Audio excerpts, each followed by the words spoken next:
Bonjour à toi petit crocheteur et bienvenue dans la suite des tutos de la panoplie de l'hiver. Et vous avez été nombreux le mois dernier à tester le bonnet cornu, qui était donc le premier tuto de la panoplie de l'hiver. Mets-moi en commentaire si toi aussi tu l'as testé et validé avec ces petites cornes. Ce mois-ci, on va réaliser ensemble ces jolies petites mitaines que vous aviez aperçues à la fin de ma première vidéo. Alors moi j'en ai fait plein, des rouges, des bordeaux et dans mes stories vous avez sûrement vu les beiges que j'ai pas mal portés. Et donc ce tuto il est hyper simple à réaliser, très rapide aussi, je mets peut-être moins de 30 minutes par mitaine. Niveau matériel vous allez avoir besoin de laine, donc moi j'ai toujours la Royale de chez Ziman. Je les ai pesés, je crois que j'ai 28 grammes. Donc voilà, vous n'avez pas besoin d'une pelote, sera largement suffisante. Vous aurez besoin d'un crochet 4, le même que j'ai utilisé pour le bonnet, de petits ciseaux et d'une aiguille à laine pour rentrer les fils à la fin. Je te laisse rassembler tout le matériel et on passe au tuto. Donc on commence par faire notre nœud coulant, comme ceci. Et là, on vient faire 8 mailles en l'air. 1, 2, 3, 4, 5, 6, 7 et 8. Donc on va faire nos côtes. Et nos côtes, elles seront en maille serrée. Donc là, on saute la première maille. Et on va faire des mailles serrées tout le long de la chaînette.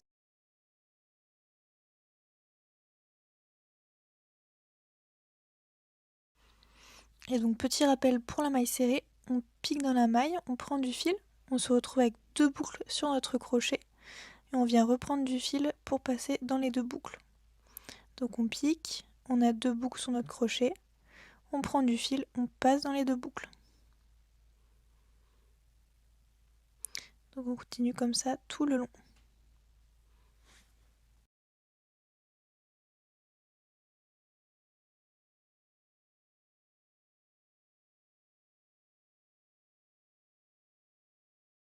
Fin du premier rang, on vérifie qu'on a bien 7 mailles serrées.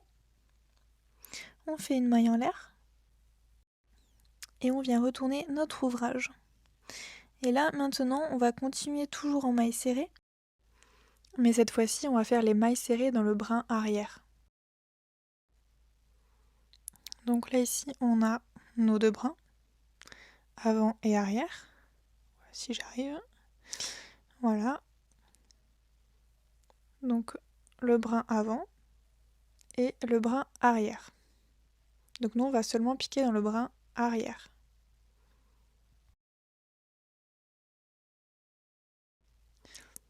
Donc on refait 7 mailles serrées en bras arrière.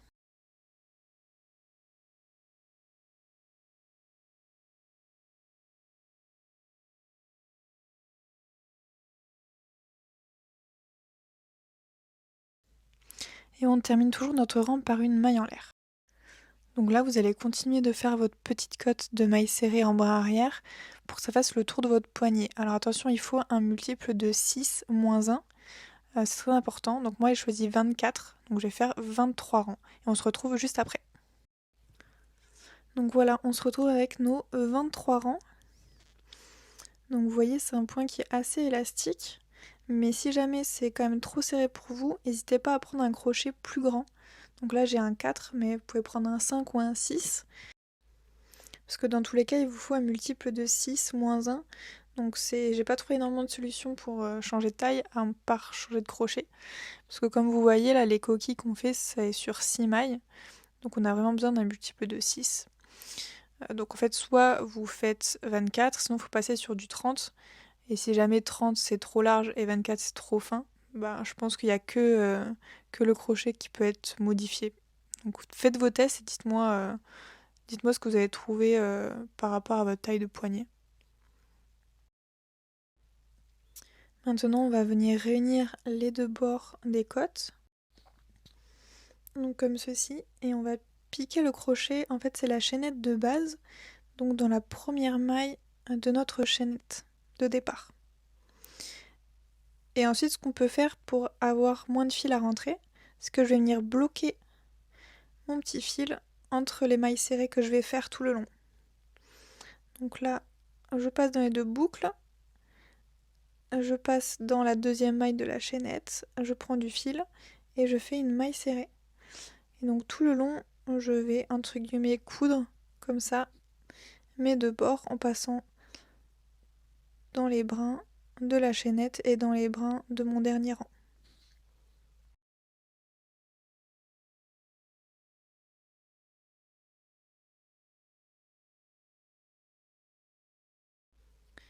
Et logiquement, vous devez du coup en faire 7 pour finir de réunir chaque maille ensemble.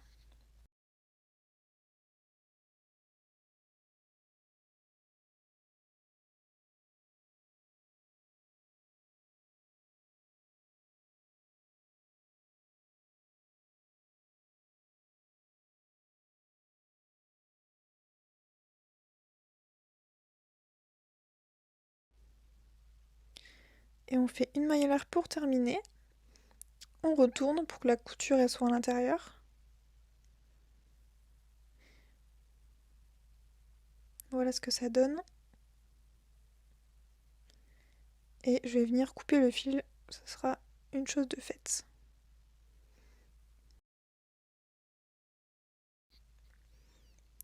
Donc maintenant ce qu'on va faire, c'est des mailles serrées dans chaque rang.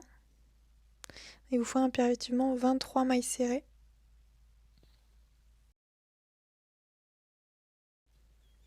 Donc n'hésitez pas à compter en même temps pour être sûr d'avoir le bon chiffre jusqu'à la fin.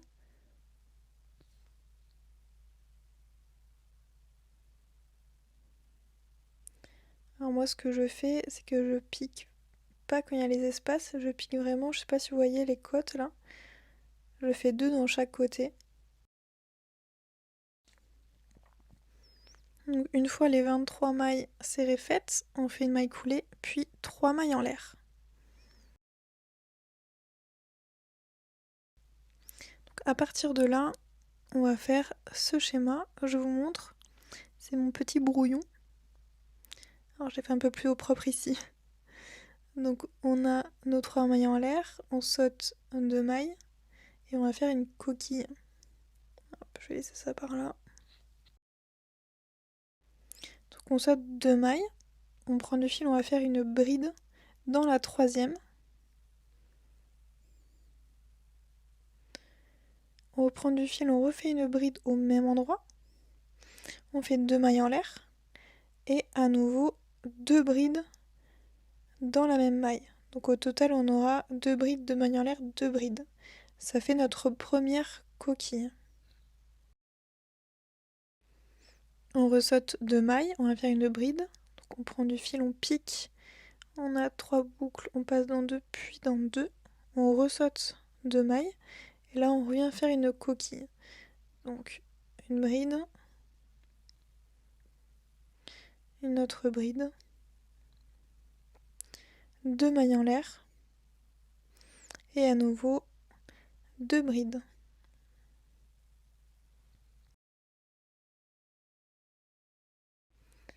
À nouveau, on saute 2 mailles, on fait une seule bride toute seule, on ressaute 2 mailles et on revient faire une coquille.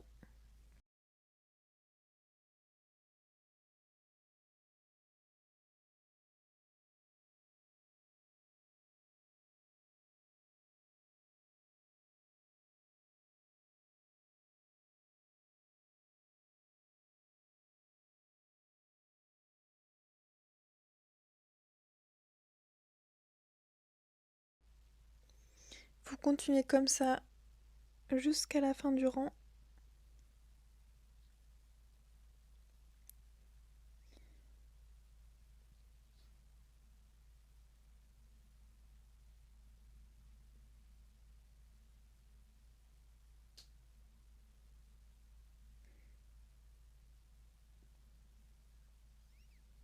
Et là, logiquement, après la dernière coquille, il vous reste 2 mailles et vous pouvez réunir avec les 3 mailles en l'air de départ. Donc vous piquez, moi je pique en haut de la première bride et je fais une maille coulée.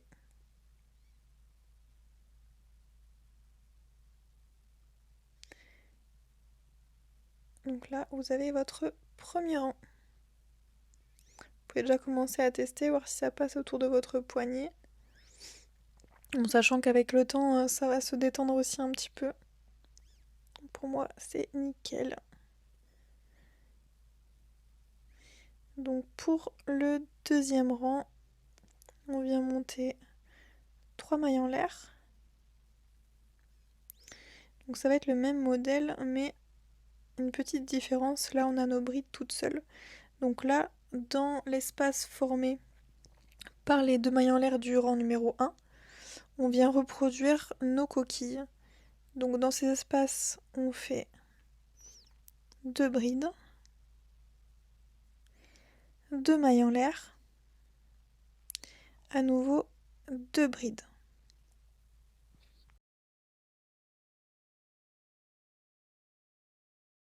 Donc pour la prochaine bride, on va pas faire une bride classique, on va venir faire une bride en relief avant. Donc au lieu de piquer dans les 2 brins en haut, on va venir passer derrière la bride, donc reprendre du fil. On ressort, on a nos 3 boucles, hop, et on finit notre bride. Voilà, vous avez fait un relief avant.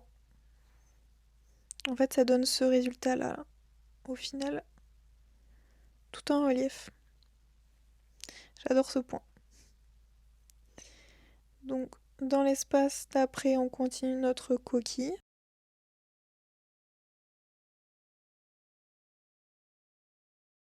Et du coup, tout ce deuxième rang va être comme ça. Donc, une coquille, une bride en relief avant, une coquille, une bride en relief avant. Et on se retrouve à la fin du rang. Arrivé à la fin du rang, on refait une maille coulée en haut des 3 mailles en l'air. Et à nouveau 3 mailles en l'air pour débuter le rang numéro 3. Alors sur ce rang là, on va venir faire des augmentations. Donc on va venir piquer juste avant l'espace, donc en haut de la bride juste avant. Alors faut bien la trouver celle-là. Alors parce que moi avant je piquais avant, mais ça fait un petit trou. Donc je préfère vraiment piquer au plus proche de l'espace. Donc juste ici. Un peu plus tricky, mais le rendu est quand même mieux. Dans l'espace, on continue à faire notre coquille. Et on rajoute une bride juste après pour continuer l'augmentation. Donc en piquant en haut de la première bride après l'espace. Juste ici.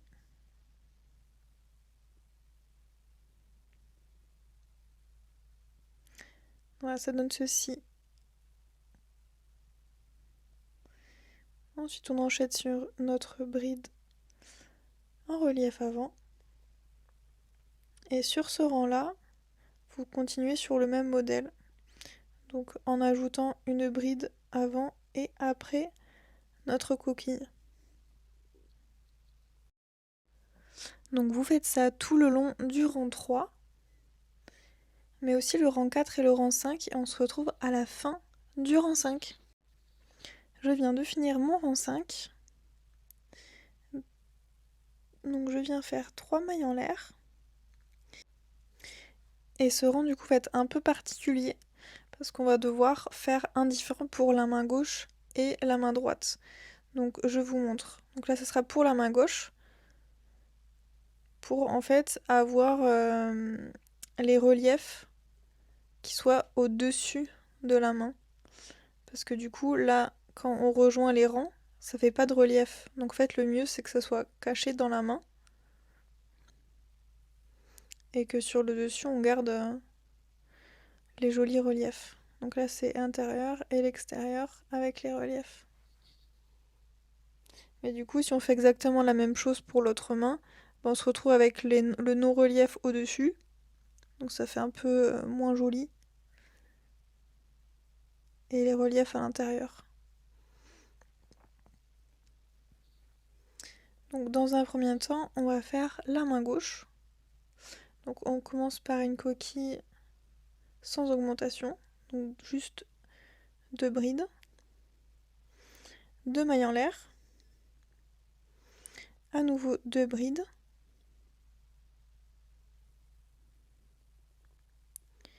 et là on rajoute une augmentation que de ce côté-là. Donc une bride en plus.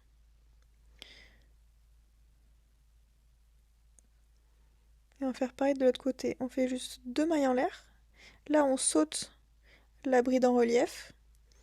Et on vient en face piquer pour faire une demi-augmentation, parce que c'est que d'un côté. On fait une bride. Et on vient finir normalement notre coquille.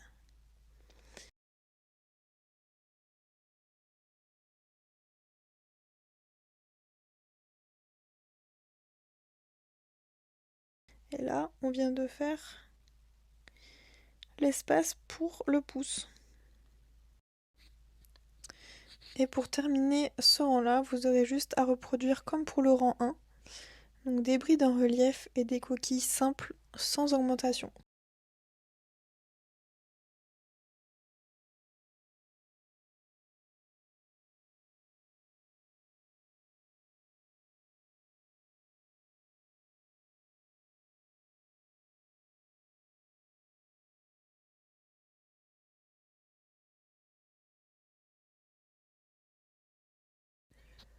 Et du coup, je vous montre le même rang, mais pour la main droite. Donc on imagine que j'ai commencé le rang normalement, donc sans faire d'espace pour le pouce. Donc en enchaînant juste des coquilles simples et des brides en relief avant, donc sans augmentation. Donc on s'arrête à l'avant-dernière coquille du rang. Et on vient faire la même chose qu'on avait fait tout à l'heure, donc une petite augmentation sur la fin de la coquille. 2 mailles en l'air. Une augmentation au début de la prochaine coquille.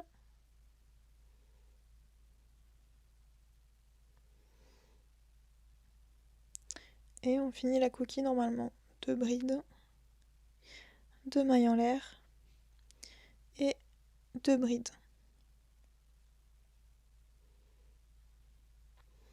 On vient finir le rang par une maille coulée.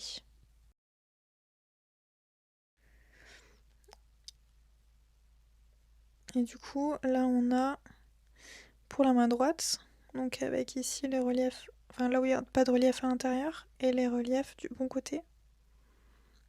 Bon, il faut imaginer que là il n'y a pas de trou, c'est l'autre pouce. Donc voilà, maintenant vous savez faire pour les deux mains. Là on est rendu au rang numéro 7.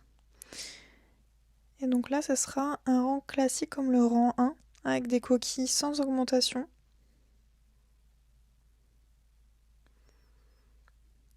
Il y a juste au niveau de l'espace du pouce où on va rajouter une bride dans l'espace. Donc là, on fait une bride à l'intérieur. Et on enchaîne avec nos coquilles. Donc ce sera pareil pour les deux mains. Dans l'espace du pouce, on fait juste une bride. Et vous allez continuer ce rang-là et les deux suivants sur le même modèle. Donc en faisant des coquilles simples sur le rang 8 et le rang 9. Et on se retrouve à la fin du rang 9. Nous voilà rendus au rang 9. Donc on vient faire une maille coulée pour fermer le rang. Et on fait une maille en l'air seulement. Puisque là, tout le long, on va faire que des mailles serrées. Donc comme ceci pour faire une petite bordure et finir le projet. Donc on vient piquer dans la première maille, on fait une maille serrée. Dans les espaces, on vient faire 2 mailles serrées.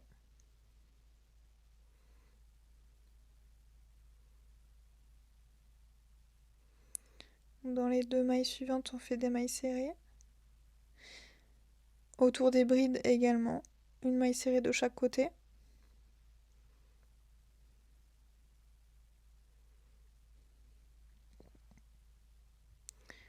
Ensuite une maille serrée dans les espaces de mailles serrées et vous continuez comme ça tout le long. À la fin, on réunit notre rang de mailles serrées par une maille coulée. On fait une maille en l'air, on tire un peu le fil et on peut couper. On tire sur la boucle, hop, comme ça ne bougera plus. C'est là qu'on va se servir de notre aiguille à laine pour rentrer ce petit bout de fil. Alors ce qui est bien avec ce projet, c'est qu'il n'y a pas beaucoup de fil à rentrer, à moins que vous choisissiez de faire plusieurs couleurs. Mais du coup, vu que le premier, on l'a bloqué dans des mailles serrées, il n'y a que celui-là à rentrer. Alors moi, je passe un peu au pif derrière, dans les mailles serrées. Je fais plusieurs allers-retours pour le bloquer au maximum.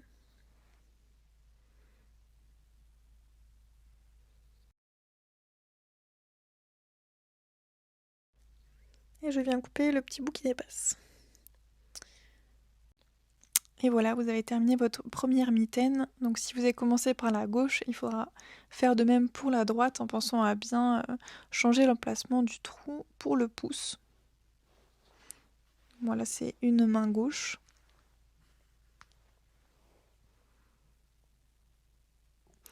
Et voilà. Et le tuto est désormais terminé, j'espère qu'il t'a plu. N'hésite pas à m'envoyer des photos de tes mitaines sur Instagram. Si jamais tu vois des choses que je pourrais améliorer dans mes vidéos, mets-le en commentaire. Et je t'encourage à t'abonner si tu ne veux manquer aucun de mes prochains tutos. On se retrouve le mois prochain, bisous!